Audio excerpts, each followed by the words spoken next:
आज हम बात करेंगे आर्टिकल 30 के बारे में, जो कि संस्कृति और शिक्षा संबंधी अधिकार, कल्चरल एंड एजुकेशनल राइट के अंदर आता है। ये दोनों ही अधिकार हमारे संविधान में जो दिए गए हैं फंडामेंटल राइट्स के अंदर, ये दोनों ही अधिकार अल्पसंख्यक वर्गों के लिए दिए गए हैं, जिससे कि उनके बारे में कुछ अच्छा हो सके। इसमें क्या है, कुछ चीज़ें दी गई हैं। इसमें क्या है, अल्पसंख्यक आर्टिकल 30 कहता है अल्पसंख्यक वर्गों द्वारा शिक्षा संस्थाओं की स्थापना और प्रशासन करने का अधिकार होगा। अल्पसंख्यक वर्ग अपने आप को कम ना समझे या फिर किसी तरह से अपने धर्म को आगे बढ़ाने या शिक्षा संस्थाओं को आगे बढ़ाने या भाषाओं को आगे बढ़ाने से पीछे न रहे, इसलिए हमारे संविधान में इन सभी चीज़ों की व्यवस्था की गई है। अल्पसंख्यक वर्ग शिक्षा संस्थाओं की स्थापना कर सकते हैं और उनका प्रशासन भी कर सकते हैं अपनी रुचि के हिसाब से। आर्टिकल 30 क्लॉज 1 कहता है धर्म या भाषा के आधार पर सभी अल्पसंख्यक वर्गों को अपनी रुचि की शिक्षा संस्थाओं की स्थापना और उन पर प्रशासन करने का अधिकार होगा। आर्टिकल 30 क्लॉज 1 कहता है कि सभी अल्पसंख्यक वर्गों को अपनी रुचि की शिक्षा संस्थाओं की स्थापना और उन पर प्रशासन करने का अधिकार होगा।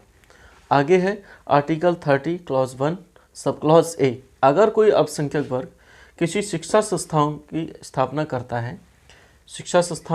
करता है, जैसा कि क्लॉज 1 में दिया गया है, जैसा कि इसमें दिया गया है, को अगर राज्य उस शिक्षा संस्थान को अपने अधीन लाना चाहता है, राज्य में मिलाना चाहता है, तो इतनी रकम उनको देनी होगी जितनी की विधि द्वारा निश्चित की गई है, जिससे कि उनके अधिकारों का उल्लंघन न हो।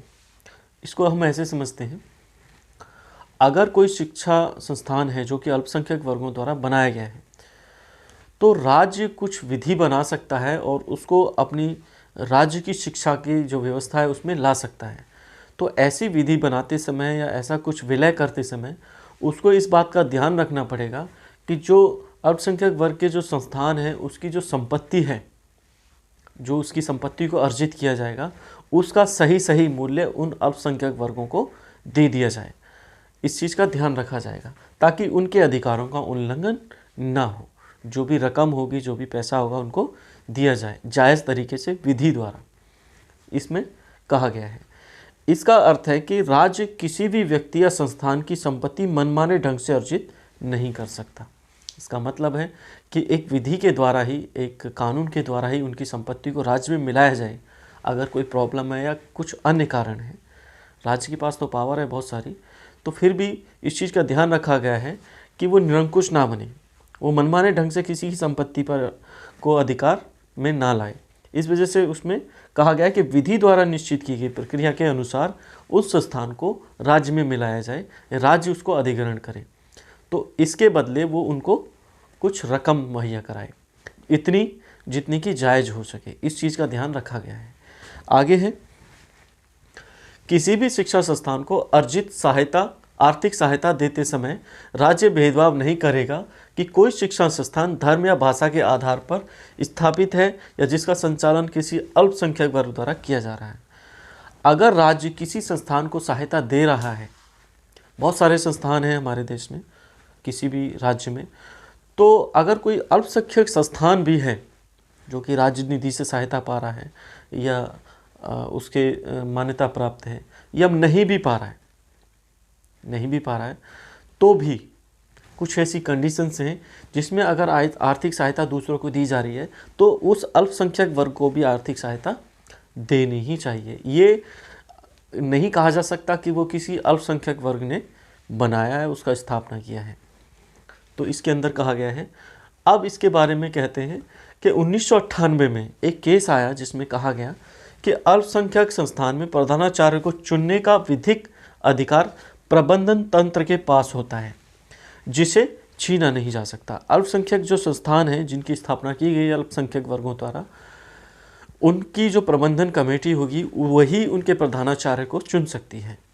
इस अधिकार को वो नहीं छीन सकता, राज्य इसको नहीं छीन सकता।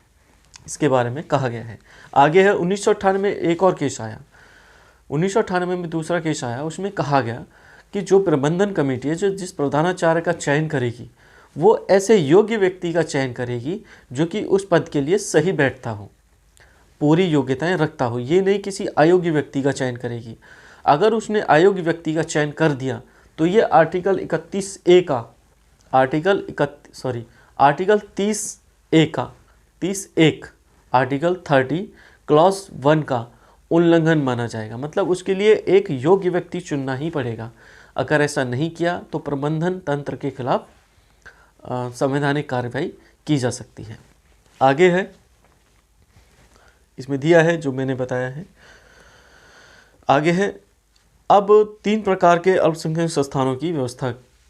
अल्पसंख्यक संस्थान ज़्यादातर 3 प्रकार के बताए गए हैं। कैसे कैसे देखते हैं। राज्य द्वारा मान्यता प्राप्त एक अल्पसंख्यक संस्थान हो सकते हैं, राज्य द्वारा मान्यता प्राप्त हो सकते हैं। राज्य द्वारा आर्थिक सहायता प्राप्त। तीसरे हो सकते हैं राज्य से न तो सहायता और न मान्यता प्राप्त। कुछ तीसरे संस्थान ऐसे होते हैं जो राज्य से न तो सहायता लेते हैं और न ही मान्यता लेते हैं। तो ऐसे संस्थानों में क्या होता है कि अगर इनमें तो राज्य की जो भी व्यवस्थाएं हैं, जो भी कानून हैं, ऊपर वाले दोनों में पूरी तरह से काम करते हैं।